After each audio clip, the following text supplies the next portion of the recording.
ഓഡിയൻസിനെ നോക്കി കൈവീശി കാണിക്കണ കഴുതേ. മതി മതി, കേറങ്ങോട്ടോ. மீண்டும் மீண்டும் பார்க்க தூண்டும் உங்கள் நெஞ்சை விட்டு மாறாத இந்த பீரங்கி ஐட்டம் ஜம்போ ரஷ்யன் சர்க்கஸில்.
എന്റെ അന്ത്യം ഇവിടെ വെച്ച് തന്നെയാവാം. ചുറ്റും ചില കെട്ടിടങ്ങൾ ഉണ്ടെന്നല്ലാതെ ആളനക്കം കാണാനില്ല. നിലവിളിച്ചാൽ പെട്ടെന്നാരും വരുമെന്ന് തോന്നുന്നില്ല.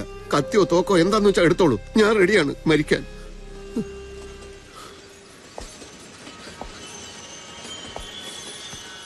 എന്താ കൊല്ലുന്നില്ലേ? ഞാൻ ആരെയും കൊല്ലാനൊന്നും വന്നതല്ല. ഞാൻ കാരണം ഡോക്ടർക്ക് യാതനകളെ ഉണ്ടായിട്ടുള്ളൂ എന്നറിയാം. മാപ്പ് ചോദിക്കാൻ പോലും അർഹതയില്ല എനിക്ക്. ഞാൻ ചികിത്സ തേടി വന്നതല്ല.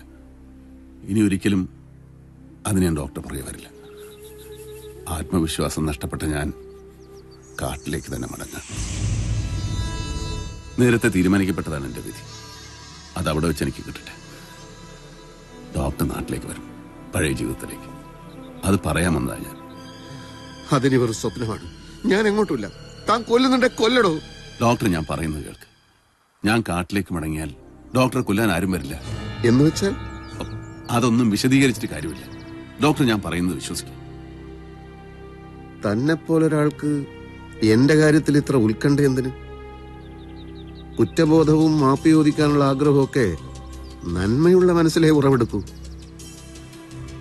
ഇത് സത്യമാണെങ്കിൽ കുറച്ചു നാളുകളായി തന്റെ ഉള്ളിൽ താൻ പോലും അറിയാതെ വീണ്ടും വിചാരത്തിന്റെ ഒരു വടംവലി നടക്കുന്നുണ്ടാവണം. ദീർഘകാലമായുള്ള തെറ്റുകളിൽ നിന്നുള്ള മോചനം, നന്മയുള്ള ഒരു ജീവിതത്തിന് വേണ്ടിയുള്ള ദാഹം. അതുകൊണ്ടല്ലേ മറ്റുള്ളവരെ അപായപ്പെടുത്താൻ ആയുധമെടുക്കുമ്പോൾ കൈവിറയ്ക്കുന്നത്? അതുകൊണ്ടല്ലേ ആത്മധൈര്യം ചോർന്നതായി അനുഭവപ്പെടുന്നത്? അത് തിരിച്ചറിയാൻ ഭാർഗവന് കഴിഞ്ഞില്ല. ഉള്ളിന്റെ ഉള്ളിൽ നടന്ന ആ സംഘർഷമാണ് ഭാർഗവന്റെ രോഗം. നന്മയുള്ളൊരു ജീവിതമേ ഇനി വേണ്ടൂ എന്ന് ഭാർഗവൻ തീരുമാനിച്ചാൽ മതി. അപ്പോ ശക്തനായ ആത്മവിശ്വാസമുള്ള ഭാർഗവൻ പുനർജനിക്കും.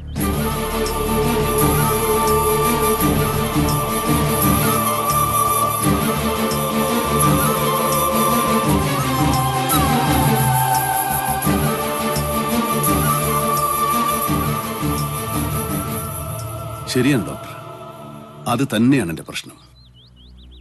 ആഗ്രഹിക്കാത്ത സാഹചര്യങ്ങളിലേക്ക് പലപ്പോഴും ഞാൻ വലിച്ചെറിയപ്പെടുകയായിരുന്നു. ഡോക്ടർക്കറിയാമോ, വിഷം കുടിച്ച എന്റെ അച്ഛൻ മരിച്ചത്.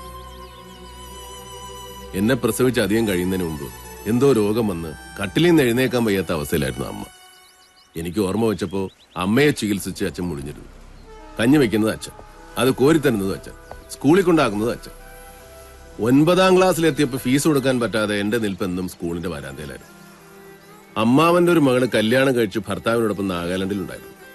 ഒരിക്കൽ നാട്ടിൽ വന്നപ്പോ ഞങ്ങളുടെ കൂടെ വിട്ട ഇവനെ ഞങ്ങൾ നന്നായി പഠിപ്പിച്ചോളാന്ന് പറഞ്ഞു. ഒരേ ഒരു മകനല്ലേ, എവിടെയെങ്കിലും പോയി രക്ഷപ്പെട്ടോട്ടെ എന്ന് കരുതി എന്നെ അവരോടൊപ്പം അച്ഛൻ വിട്ടു. അവിടെ നിന്നാണ് എന്റെ ദുരന്തം തുടങ്ങുന്നത്. എന്നെ അവർ സ്കൂളിൽ അയച്ചതേ ഇല്ല. ഭാര്യയും ഭർത്താവും ജോലിക്ക് പോകുമ്പോൾ 3 വയസ്സുള്ള 2 കുട്ടികളെ ഞാൻ നോക്കണം. പിന്നെ അടുക്കള പണിയും ഞാൻ തന്നെയാണ്. അന്ന് ഞാൻ കരയാത്ത ദിവസങ്ങളില്ല. മിക്ക ദിവസം അവരെന്നെ അടിക്കും. തീക്കുള്ളി എന്റെ ദേഹത്ത് വലിച്ചെറിഞ്ഞിട്ടുണ്ട്. ഇതിനിടയ്ക്ക് അമ്മ മരിച്ച വിവരത്തിന് കമ്പി വന്നിട്ട് അവരെന്നെ അറിയിച്ചില്ല.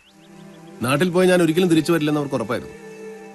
സഹിക്ക വയ്യാതായപ്പോ ഒളിച്ചോടി. ആ യാത്ര അവസാനിച്ചത് ജയിലിൽ. അച്ഛൻ എന്നെത്രയ്ക്ക് നാഗാലാൻഡിൽ പോയിരുന്നെന്ന് പിന്നീടാണ് അറിഞ്ഞത്. ആ കുരുത്തം കെട്ടവൻ എവിടെയോ പോയി തുലഞ്ഞു കാണുമെന്ന് അച്ഛനോട് അവർ പറഞ്ഞു. അമ്മ മരിച്ച് തനിച്ചായ അച്ഛന് അത് താങ്ങാവുന്നതിനപ്പുറമായിരുന്നു. അധികം വൈകാതെ അച്ഛൻ വിഷം കഴിച്ചു മരിച്ചു. എപ്പോഴും നാട്ടിലെത്തപ്പോഴാണ് ഞാൻ അറിയുന്നത്. പക്ഷേ മദിരാശിയിൽ ഒരു ഹോട്ടലിൽ 2 കൊല്ലം എച്ചിൽ കഴുകി സ്വരൂപിച്ചു വെച്ച പണവും കൊണ്ട് ഒരിക്കൽ കൂടെ ഞാൻ നാഗാലാൻഡിൽ പോയി. എന്റെ അമ്മാവന്റെ മകളെന്ന് പറഞ്ഞവളെ ഞാൻ തല്ലി തല്ലി ചതച്ചു. അവളുടെ മൂക്കിന്റെ പാലം ഞാൻ ചവിട്ടി അരച്ചു. എതിരാളിയെ ആക്രമിക്കാൻ ശീലിച്ചത് അന്ന് മുതൽക്കായിരിക്കണം. അപ്പൊ അച്ഛനെ പറ്റി അന്ന് എന്നോട് പറഞ്ഞതൊക്കെ? അച്ഛനെ പറ്റി സ്നേഹത്തോടെ സംസാരിക്കുമ്പോൾ എനിക്ക് കരച്ചിൽ വരും. അതുകൊണ്ട് അന്നങ്ങനെ പറഞ്ഞേ ഉള്ളൂ. ഭാർഗവൻ, നല്ലവനായ അച്ഛന്റെ നല്ലവനായ മകനാണ് നിങ്ങൾ. ഇടയ്ക്ക് സംഭവിച്ചതെല്ലാം സാഹചര്യങ്ങൾ മാത്രം. ആ സാഹചര്യങ്ങളിൽ നിന്ന് പരിപൂർണമായി പിന്മാറാതെ നിങ്ങൾക്ക് സ്വസ്ഥതയുണ്ടാവില്ല. അതെ ഡോക്ടർ, അതുതന്നെയാണ് ഞാൻ ആലോചിക്കുന്നത്. പക്ഷേ ഞാൻ അകപ്പെട്ടിരിക്കുന്നത് വല്ലാത്തൊരു കെണിയിലാണ് ഡോക്ടർ. എന്ത് കെണിയായാലും നമ്മുടെ ജീവിതത്തിന്റെ തീരുമാനങ്ങൾ എടുക്കാൻ മറ്റാരെയും അനുവദിച്ചുകൂടാ. ഭാർഗവൻ അത് കഴിയണം. വേറെ പോംവഴികളില്ല.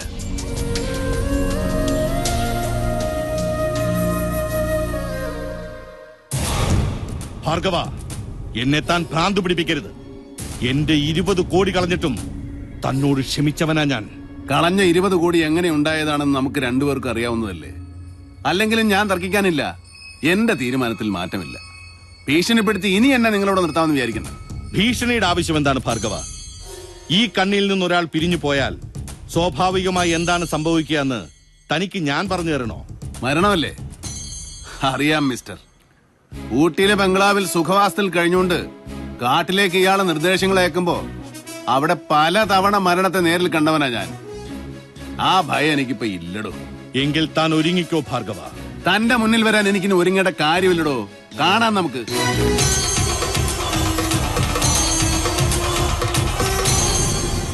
എന്നെ ജീവനോടെ ഇരിക്കാൻ സമ്മതിക്കില്ല എന്ന് രാമനാഥൻ തീർത്തു പറഞ്ഞു. അപ്പോ ഒന്നുകിൽ അയാൾ അല്ലെങ്കിൽ ഞാൻ. അതേ ഇനി നടക്കും. അങ്ങനെ തീരുമാനിച്ചെങ്കിൽ ഇനി വൈകേണ്ട കാര്യമില്ല. അധികൃതരോടെല്ലാം തുറന്നു പറയണം. രാമനാഥന്റെ മുഖം മൂടി വലിച്ചു കീറണം.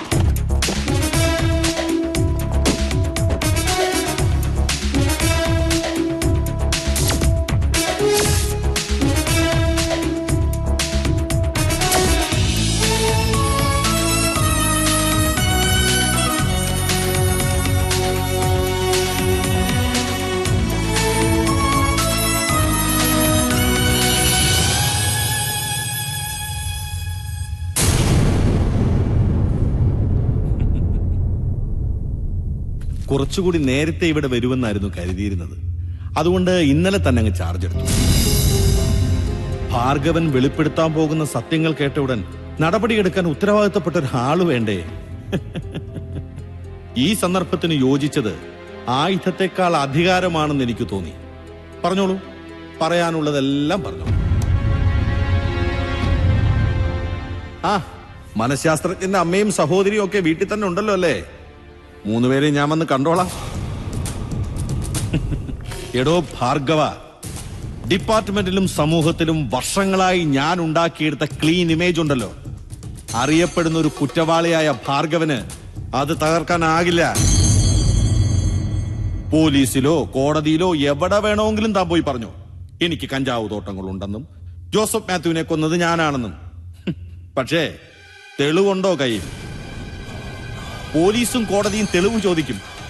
വ്യക്തികൾക്ക് അവകാശമില്ലാത്ത ഏതോ കാടിന്റെ താഴ്വരകളിലെ കഞ്ചാവ് തോട്ടങ്ങൾ എന്റേതാണെന്ന് പറഞ്ഞാൽ ആര് വിശ്വസിക്കും? എങ്ങനെ വിശ്വസിപ്പിക്കും? ബുദ്ധിയില്ലടോ തനിക്ക്. അതുകൊണ്ടെടുത്ത തീരുമാനമായതൊക്കെ. ബുദ്ധിയില്ലാത്ത പൊട്ടന്മാർക്കൊരു കുഴപ്പമുണ്ട്. അവര് മുൻപിൻ നോക്കാൻ അറിയാത്തവരാ. അവൻ അടിക്കുന്ന അടിയിൽ ബുദ്ധിമാൻ അവന്റെ ബുദ്ധി സൂക്ഷിച്ചിരിക്കുന്ന തലച്ചോറ് ചിന്നി ചിതറും. അടിക്കാൻ കൈ പൊങ്ങിയാലല്ലേ ഭാർഗവ?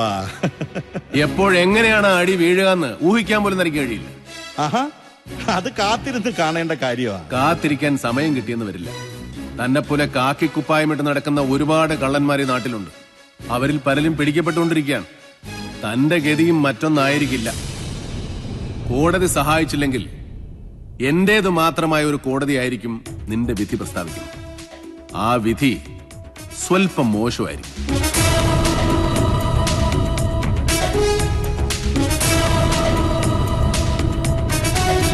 എന്റെ ലക്ഷ്യം എനിക്കിപ്പോൾ കൂടുതൽ വ്യക്തമായി.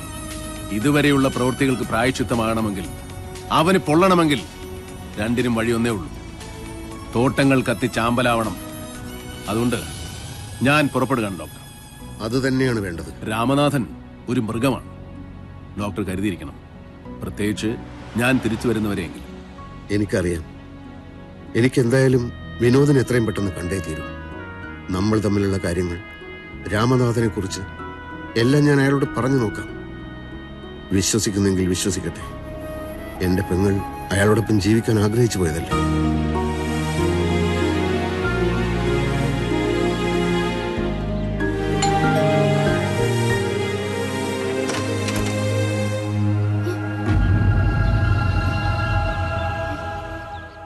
ഭയപ്പെടണ്ട, പ്രേതമൊന്നുമല്ല, ഒളിവിലായിരുന്നു. വിനോദ് സ്ഥലത്തുണ്ടോ? കുളിക്കുകയാണ്. ഡോക്ടർ ഇരിക്കൂ. ഇരിപ്പുറക്കാത്ത അവസ്ഥയാ, എന്നാൽ ഇരിക്കാതെ നിവൃത്തിയുമില്ല. എവിടെയായിരുന്നു ഇത്രയും നാൾ? പീരങ്കിക്കകത്തായിരുന്നു, ഉണ്ടയായിട്ട്. എന്ത്? അനുഭവിച്ചു. ജീവിതത്തിന്റെ മറുകര കണ്ടു. ഇനി ഒരിക്കലും ഒരാളോടും ഐ ലവ് യു എന്ന് ഞാൻ പറയില്ല. പ്രണയത്തിനും ചാവല്യങ്ങൾക്കും അപ്പുറത്ത് ജീവിതത്തിൽ പലതുമുണ്ടെന്ന് ഞാൻ അറിഞ്ഞു.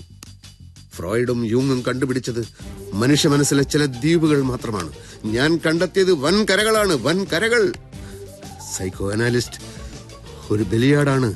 മറ്റുള്ളവരുടെ പ്രശ്നങ്ങൾ ഏറ്റുവാങ്ങി സ്വയം കഴുത്തറക്കപ്പെടുന്ന ബലിയാട്. എവിടെയായിരുന്നു ഡോക്ടർ? എന്താണ് സംഭവിച്ചത്? ആരെ ഭയന്നിട്ടാണ് ഡോക്ടർ ഒളിച്ചോടിയത്? എല്ലാം വിശദമായി പറയേണ്ടതുണ്ട്. അതിനു വേണ്ടിയിട്ടാണ് ഓഫീസിലേക്ക് പോയത്. പക്ഷേ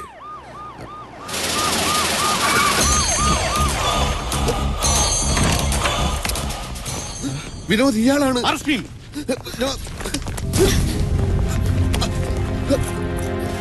ഭാർഗവൻ ഇവിടെ ഉണ്ടാവുമെന്ന് ഞാൻ പ്രതീക്ഷിച്ചത്. ഡോക്ടറെ കസ്റ്റഡിയിലെടുത്ത് ചോദ്യം ചെയ്താൽ ഭാർഗവന്റെ സകല ഇടപാടുകളെ പറ്റി തത്ത പറയുന്ന പോലെ പറയും. He's with Bhargavan, a strong ally. I have the evidence. എന്താണ് ഇയാൾ വിനോദിനോട് പറഞ്ഞത്? പറഞ്ഞു തുടങ്ങുമ്പോഴേക്കാ സാർ വന്നത്. ഓക്കെ, വിനോദ് ഓഫീസിലേക്ക് വരും. വിശദമായി